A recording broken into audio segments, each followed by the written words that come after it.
we either change because we're in so much pain or because we have a compelling vision. We're either pushed by pain or we're pulled by a compelling vision. And, when you can't get out of bed till 3 or 4 o'clock in the afternoon, sometimes you're pushed to make a decision, even if it doesn't seem rational. Top leaders, meaningful conversation, actionable advice, bulldoze complacency, ignite inspiration, create impact. Produced by Southwestern family of companies. This is the Action Catalyst. Are you interested in advertising with the Action Catalyst? Our listeners could be hearing about your brand right here, right now. For details, shoot us an email at info@theactioncatalyst.com. Welcome back, Action Catalyst listeners. Today's guest has a tremendous background in both psychology and sports, having spent time on the court with elite NBA stars such as Steph Curry, and he's blended that experience with neuroscience and practical exercises to help leaders face challenges from navigating the pandemic to employee retention, company culture, and more. He's also a sought-after speaker and founder of Mindshift Labs, and his name is Mike Lee. Thank you for making the time for this, Mike. Where are you zooming in from? I'm in LA. Originally from Wisconsin? I am originally from Wisconsin, yeah. Right in the middle of the state, the middle of absolutely nowhere. Growing up, you had to drive, I don't know, back then the roads weren't the same. So we had to go. It was a good 3.5, maybe 4 hours, depending on, if it was my grandma or parents driving, how long to get to Milwaukee or Minneapolis. So what's your connection to this? Yeah. The nutshell version, when I was in college at University of Maryland, I sold educational books door to door. So did my buddy. What was the company? Southwestern. Yeah. Oh, is this the same organization? No way. No way. So yeah, one of my buddies did the same thing. Yeah. You're familiar with the small town Wisconsin. Oh yeah. I mean, that's kind of where I grew up. Summer sausage and cheese curds, man. It was great. It's great when you're that age. Today, it takes a toll. You got to connect the, middle of nowhere, Wisconsin, and you study concentration in basketball entrepreneurship. You went deep into my bio. Where did you? I don't even know where that's listed anymore. Zach's like a ninja at pulling information up. I don't know where. I can talk about that a little bit. Yeah, for sure. I haven't talked about that in a long time, but yeah. I think it's a great lesson, actually. Honestly, there's a good lesson out of it. So probably like my junior year in college, I realized that I was never going to get a job. I had started my basketball camp, my summer basketball camp. We started with one camp, small town, Wisconsin, like we've been talking about. It kept growing. We had 100 kids show up the first year, town of 15,000 people. The second year we had over 200 kids. The third year was 300 kids. And I knew I wasn't going to get a job. So my advisor was just very aware of what I was doing. So where it comes from is when you have a degree in psychology at the school, you also have to have a minor or a concentration. And so what he let me do, because I think he was in charge of the department, was he let me essentially create my own minor. And he let me create it in basketball entrepreneurship. And I picked all these different classes that would help me in this career that I was creating kind of out of nothing. I mean, now today you can pick up a rock and throw it and you'll hit a basketball trainer that's working with kids. Back then, nobody's really doing it like we were doing it. And so he saw that and realized that he should prepare me for real life, not going to, getting a job and working somewhere. And so that's kind of where that came from. He was awesome. Yeah, so graduating, from what I know, around 2006, but in 2005, you also founded the Wisconsin Playmakers Basketball Club. Yeah, so in 2003, a buddy of mine and me were talking, and like I was talking about earlier, I grew up in a town in the middle of nowhere, right? And we just wanted to run a basketball camp. And we got a gym, got some coaches together. I printed flyers I designed a flyer in Microsoft Word on my mom's computer, printed it out. We just took it around town everywhere. We sent it out to high school coaches. I'm dating myself, but we mailed it. The first year was 100 kids, second year was 200 kids. And by the third year, we had 300 kids. And at the time, I actually thought I wanted to coach college basketball. And I realized if I wanted to coach college basketball, that my best avenue was not going and being a manager, doing laundry, cleaning the floor at some Division I school and trying to work my way up. My best way was to essentially create my own brand outside of the college basketball world and then leverage that to get into coaching college basketball. I wanted to be in the gym. I wanted to work with kids. I didn't want to spend my time doing the managerial, janitorial stuff with the, college basketball program. And that just kind of evolved. We started working with kids from central northern Wisconsin where there were no programs. There were, you had to drive, like I was talking about earlier, to Minneapolis or Milwaukee to get access to these types of programs. And that's who we created this club for. And I just believe that if these kids had an opportunity, some of these kids with the right training, the right work, the right skills and resources, that they could play at the same level. And that's what happened. And we had kids that went on to play, NCAA tournament, get drafted in the NBA draft, take game-winning shots in the NCAA tournament. It just evolved. That's something that I look back on, and that's what we did then. Like we just focused on the little things, and we just focused on them day after day after day after day, and trusted in the process.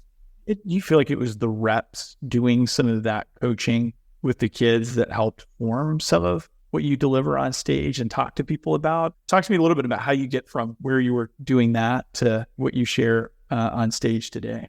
There's definitely some of that, no question about it. Being involved in sports since, 8, 9 years old, you're kind of the fish in the water, and you don't realize, you take for granted a lot of the lessons. You take for granted a lot of the mindsets and the things that the belief systems and things that you have to instill in yourself and instill in the people that you're working with, the players that you're working with, in order to be at an elite level. And I think I took that for granted. And so these are definitely things that translate to the business space, to being a better leader, to being a high performer. No question about it. But really the transition came when we had built this company in Milwaukee, but I'd always dealt with depression my whole life. I used to get super, super depressed in the winters in Wisconsin. Not getting out of bed till 3 or 4 o'clock in the afternoon level of depression. I mean, it was brutal. I mean, my barometer was, if I can't get out of bed, and I imagined that somebody called me and said, Kobe Bryant is at your facility right now and he wants to get a workout in, and that doesn't excite you and you don't want to get out of bed, then you're definitely going through a depressive state. Wow. Yeah. And so it just got to a point where I decided that I cannot take another winter here. I just cannot take another winter in Wisconsin. And I picked up and I had moved out to LA purely for the weather. And I decided to get off an antidepressant medication that I'd been on for about 14 years. And getting off of it was it was the toughest thing that I had ever gone through in my life. There's board certified doctors at UCLA that are now comparing the withdrawal symptoms of some of these medications to getting off of heroin. Wow. And to get off of it, I decided to commit to a daily mindfulness meditation practice. And after a couple months of consistent practice, I realized why elite athletes like Kobe, why luminaries like Oprah and CEOs like Steve Jobs all attributed some form of a meditation practice to their level of success. It gave me the ability to be present, to be fully present in the moment. And I knew, as a former athlete and coach, and everything that we want exists in the present moment. Being in a state of flow exists in the present moment. Being in the zone exists in the present moment. The connection that you have to create with the people that you're leading exists in the present moment. You want to show up with empathy, that exists in the present moment. Everything that we want as a leader, as a high performer, as an entrepreneur, exists in the present moment. And so I realized that at that point, I had a deeper purpose in life. And instead of building basketball players, it was to build people and to build leaders. And that's one of the inflection points from where I've gone from the basketball space to what I'm doing today. I love that story because it starts with self-application, right? It's like, oh, no, other people need this resource. It starts with, no, I needed it, right? And then as an extension of that, I can equip others. But what gave you the belief? Not many people just go, hey, I'm going to move out to LA with no network and just randomly start a whole new business that I feel really confident in, because there's so much associated risk with the idea of relocating and building something from the ground up. Talk about that new idea a little bit more and getting Mindshift Labs up and running. Well, there's a couple things. I think Tony Robbins says we either change because we're in so much pain or because we have a compelling vision. We're either pushed by pain or we're pulled by a compelling vision. And as you know, I'm not even getting into the worst of the worst, but when you can't get out of bed till 3 or 4 o'clock in the afternoon, sometimes you're pushed to make a decision, even if it doesn't seem rational. Another inflection point was I was going through this period of getting off of medication. There was the acute withdrawal symptoms for several months. And then there's what's called the post-acute withdrawal symptoms, which are where these medications shut down your natural serotonin production. And so when you get off of them, your body is not producing any serotonin. So after I was completely off was actually worse, a good 3.5 years. Where I'm going with that is I was trying to make sense of all this. I knew, given the withdrawals, that there was no way I was going back on something like that. Incredibly emotionally unstable. And so I was watching I Am Not Your Guru with Tony Robbins, but I know he's kind of a divisive person. Some people love him, some people hate him. But they asked him, why do you keep doing this? You have houses all across the world. You could have quit 10 years ago. Why do you keep doing this? And he said, I have an insatiable desire to alleviate suffering for as many people as I possibly can in my lifetime. And I just started to cry like crazy because that gave my pain and suffering purpose, because I knew that everything that I was learning, the internal skills, the emotional resilience, the self-awareness, all of these things, I was building this massive toolkit that I would be able to take and then teach to other people. That's awesome. And it's true. I mean, it's so difficult to give coaching and guidance to others if you don't have the empathy of having been there yourself, right? And so having some of the best coaches I know are people that have had some of the darkest moments because they can go there, right, with clients. So I totally appreciate that. So for the listeners on the podcast, I mean, you've worked with some really outstanding athletes. So, Steph Curry is on your website. What are some of the things that have translated really well from your personal experience in the mix of these things? And when I say things, I guess what I'm asking for is, what's a strategy? What are some ideas you share that have been effective? I'd love to share something with Steph because it's something that I'm still working on today. It's something that I learned from him, just being able to be around him at his first Skills Academy that he ran, then being able to stay in touch with him a bit, going to pregame workouts when he was in LA and in Milwaukee. The short story is I brought a kid with me one year to watch Steph go through a pregame workout, a kid that was working with our basketball company. And the conversation that unfolded between this kid and Steph, I realized that, Steph put a ton of time in on the court. He's passionate about the game, but he didn't define his self-worth by his performance on the basketball court. He was having this conversation with this kid about friends, about school, about his family, other interests outside of basketball. And I realized that Steph defines his self-worth by the totality of his human experience, by how he is as a husband, a father, an activist, an entrepreneur. And that takes pressure off him when he steps out on the court. And this is what allows him to be in this state of flow, that allows him to play with so much joy, freedom, gratitude, and creativity, because if he goes 1 for 10 from the 3-point line or 9 for 10 from the 3-point line, when he walks off the court, he's going to feel the same way about himself. And so this is what allows him to drop into the present moment, to where, like I was talking about before, right? The present moments where everything that we want in life, in business exists, right? It's in the present moment, locking in on that task at hand. His belief that I am more than an athlete allows him to do that. And I think that's a lesson that we can all take into any area of life. I'm more than an entrepreneur. I'm more than a speaker. I'm more than a podcast host. I'm more than a whatever it is. It allows us to take some of that weight off, that pressure off.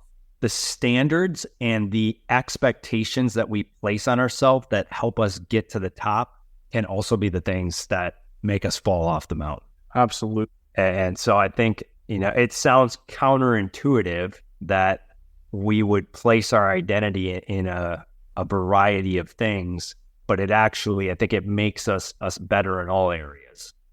Yeah. If you're a parent and your kid is your entire life, when that kid graduates and doesn't really quote unquote need you as much anymore, it tears parents up, right? If you're an athlete and that's your entire box, like it is for so many college athletes. And so there's so much merit, I think, to everybody that listens to the more elaborate your box is, with where confidence is spread out between family and health and all these different interests and things that you've developed. It creates a lot more of a foundation. If and when you lose one of those boxes, it doesn't absorb the whole thing. 100%. Yeah, exactly. And it's a tough thing. What's really tough is when you're so passionate about something to separate yourself from it. We're so attached is not the right word. We're so intertwined with our work, especially if you are an entrepreneur and this business is something that you birthed. Like it's your child. Like it's really difficult to do that, but I think there's a lot of power in it when you do. It's got some, I guess, relatability to like that Zen culture of like, it's not detachment from everything in life, but being careful to not put too much attachment and interweave too much of yourself in things. I mean, is that part of what you believe or agree in somewhat?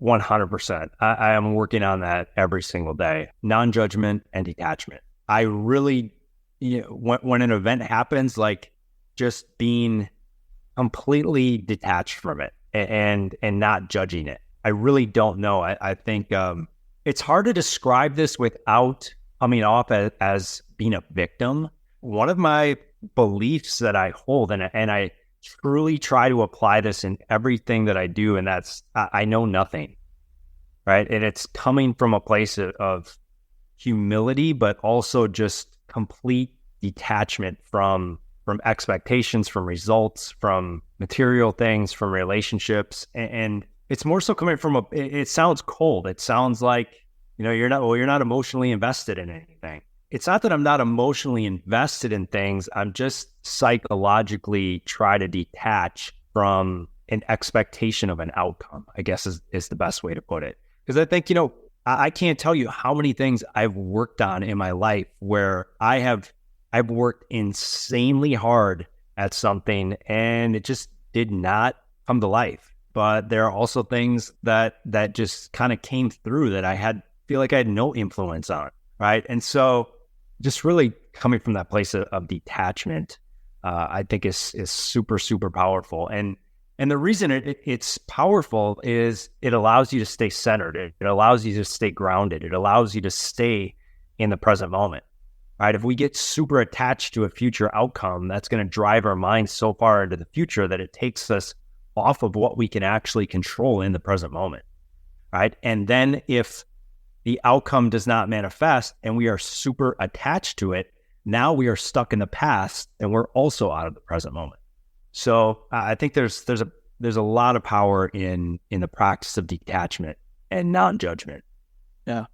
So talk about like functionality, because knowing this stuff, you got to meet people where they're at, right? And I'm assuming doing the work that you do at that level and workshop, you're getting with people that haven't experienced any of that don't necessarily share that core belief set before they start working with you. So what are some things that you do in the beginning of a relationship to kind of open them up to explore?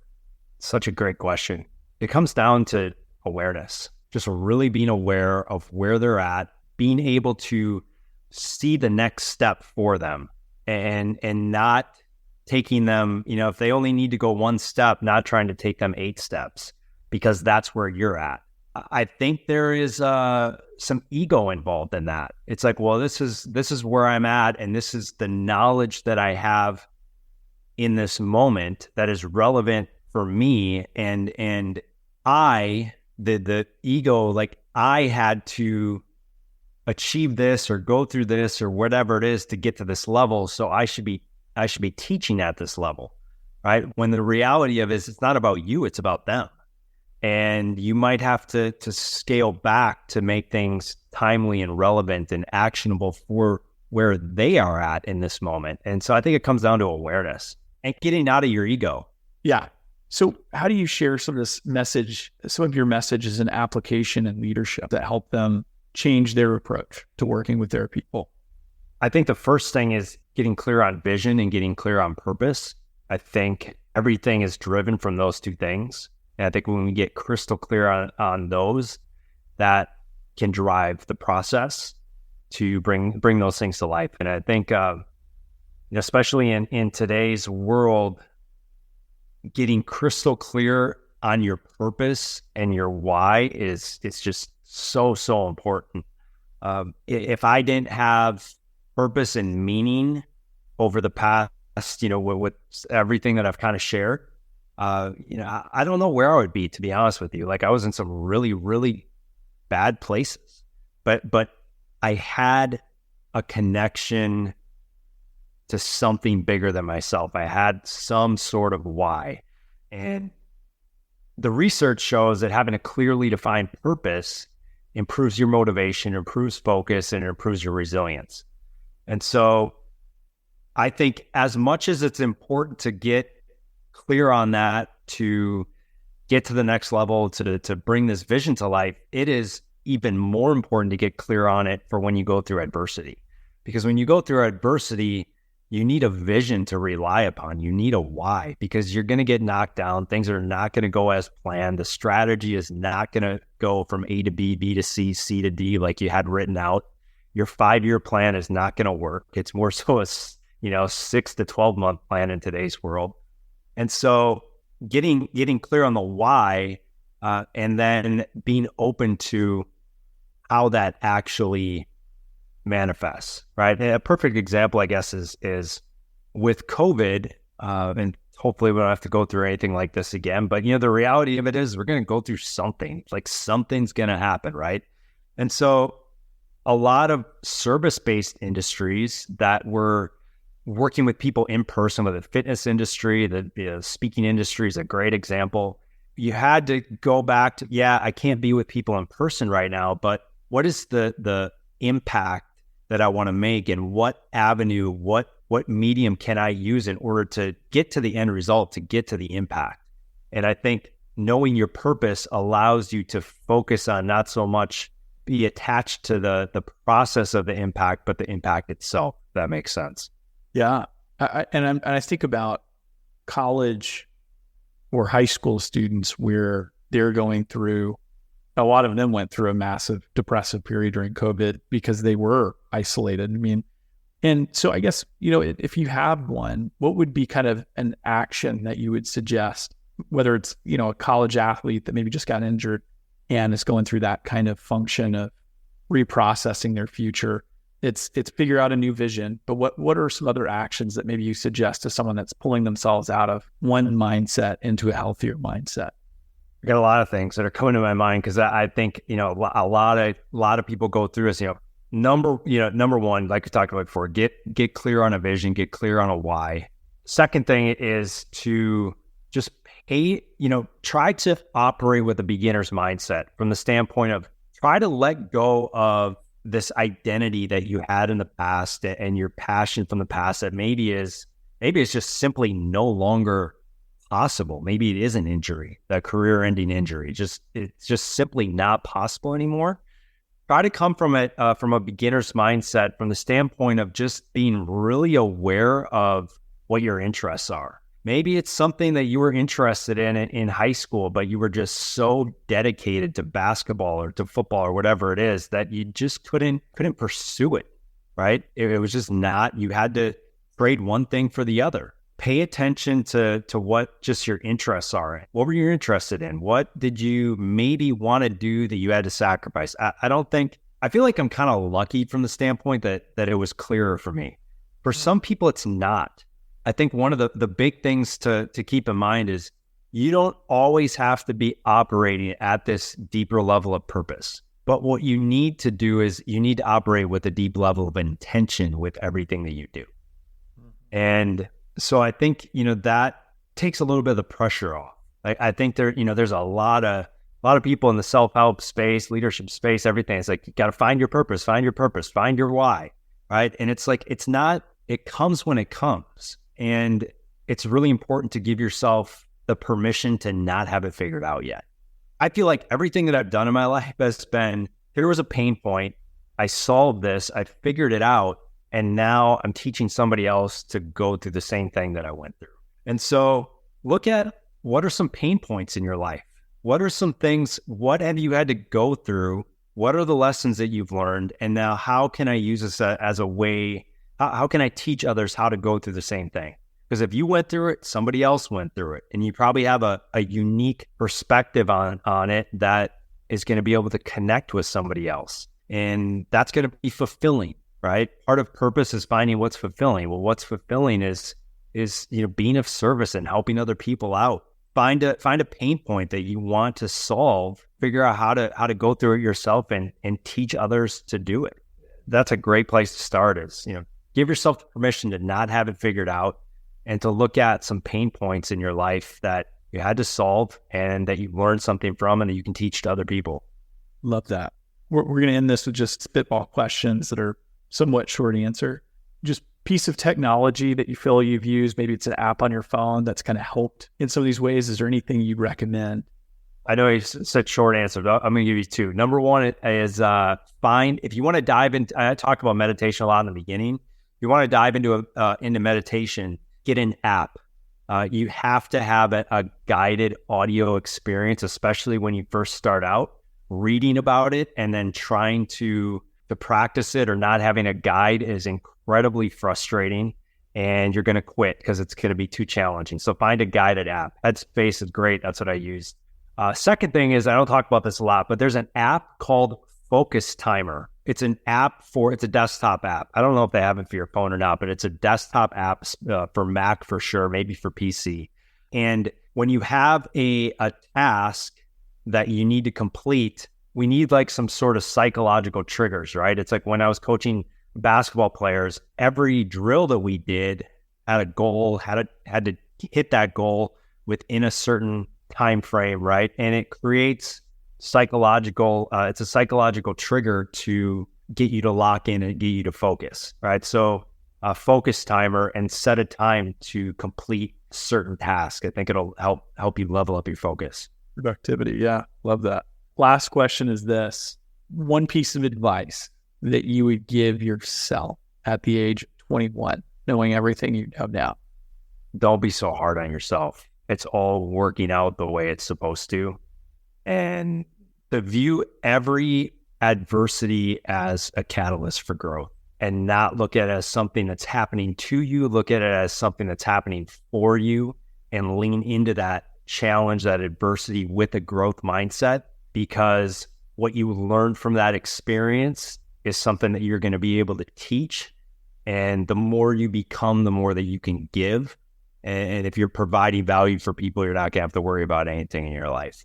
I think those last few sentences were the perfect way to end a great interview. So thank you, though, for making the time for this, Mike. It was really good. Yeah, thanks for having me on. We'll continue the conversation soon. If you enjoy this podcast, please make sure to subscribe. And to stay updated on everything that the Action Catalyst is up to, make sure to follow us on Facebook and Instagram at Action Catalyst Podcast and on Twitter at Catalyst_Action. And thanks for listening.